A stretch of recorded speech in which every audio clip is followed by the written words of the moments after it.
Hello friends, welcome to my channel. This is C A Rakhi Agarwal. आज का हमारा topic है DR3 form, that is KYC of directors. KYC of director is an important form which is required to file by the director every year.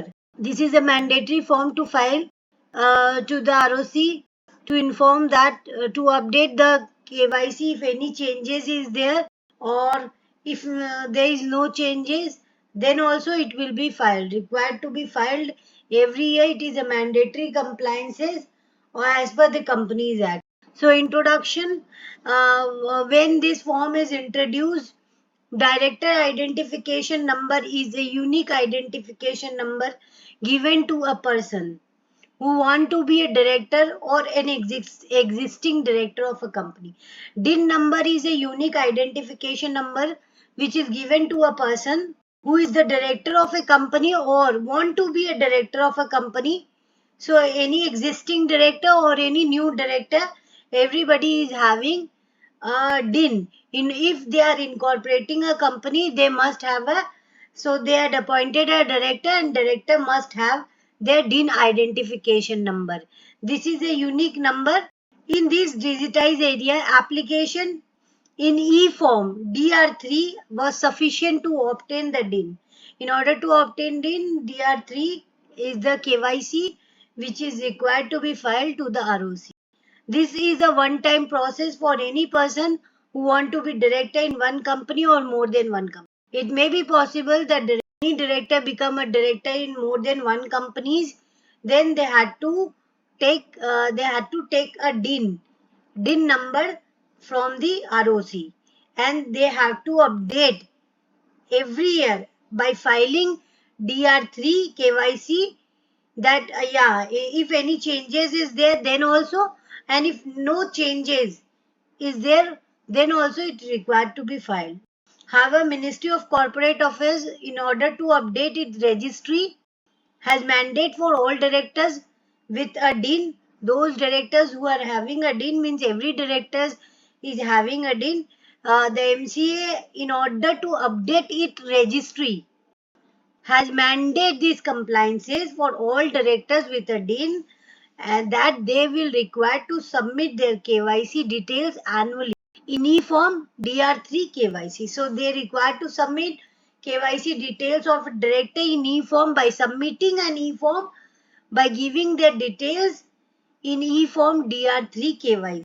Further, this procedure is mandatory for the disqualified director.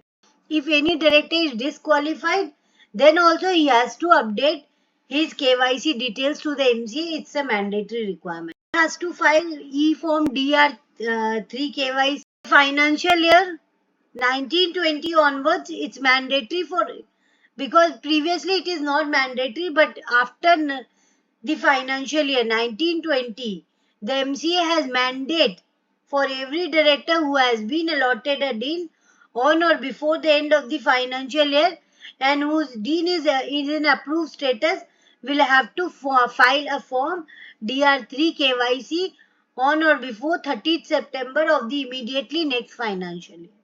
For example, for this financial year 23-24, the director having a director identification number, that is DPIN, and the director allotted a DIN or DPIN by 31st March 2024, need to be filed the e-form, that is DR3 KYC on or before 30th September 2024.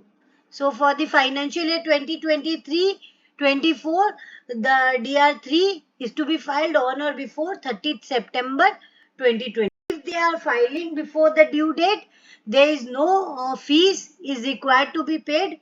But if there is a delay in filing DR3, then penalty is required to be paid. Means any director who is filing their DR3 for the first time after the allotment of their DIN, or whose details are required to be updated or changed, must file these form.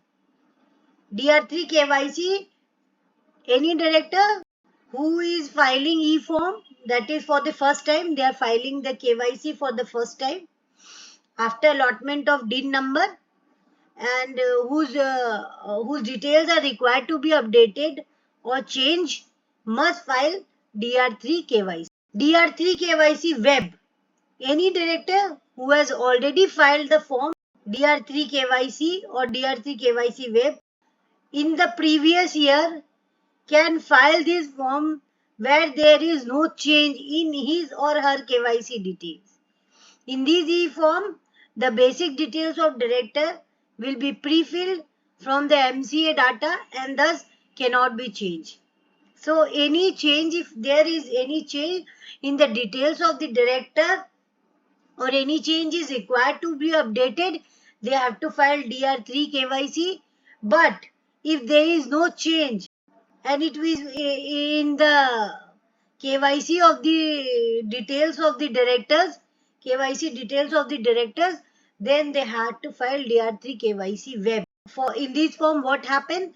The basic details of the director will be pre-filled from the MCA data and thus cannot be changed. They can submit through web only. Means if the details are same, there is no requirement to change or update the details. If they don't want to change or update, they can file through DR3 KYC web. And if any changes is there, any update is there, then DR3 KYC is required to. Process for verification of filing the e-form DR3 KYC. Who should verify? Every director's personal mobile number and email address will have to be provided while filing the e-form. So every director's mobile number is to be given, email address is to be given while filing the e-form.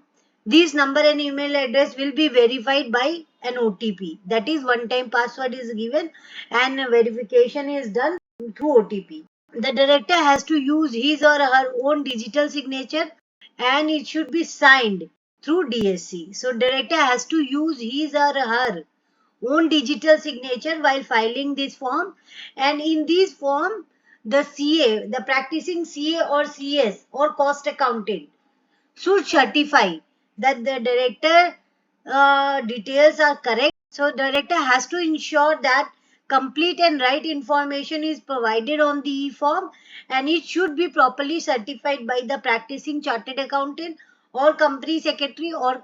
What was the consequences of not filing DR3 KYC within the specified due date? In case a director who is supposed to file the e-form does not file it by 30th September. If the due date they will not file the e-form, that is KYC DR3.